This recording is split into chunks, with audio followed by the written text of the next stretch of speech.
নমস্কার বন্ধুরা, স্বাগত জানাই আমার চ্যানেলে। আজ সানডে, তাই সবাই মিলে বেরিয়ে পড়েছিলাম ঠাকুর বাড়ি দর্শন করতে। এসেই দেখি বিরাট ভিড়, লম্বা লাইন। সেখানে 20 টাকা করে এক একটা টিকিট নিয়ে আমরা ঢুকে পড়লাম।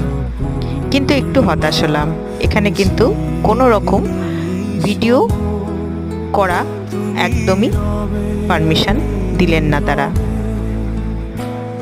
তাই স্টিল ফটো কয়েকটা তুললাম।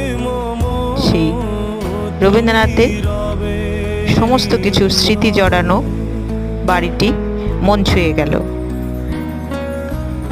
মনে হলো যেন প্রত্যেকটা স্টেপে রবীন্দ্রনাথের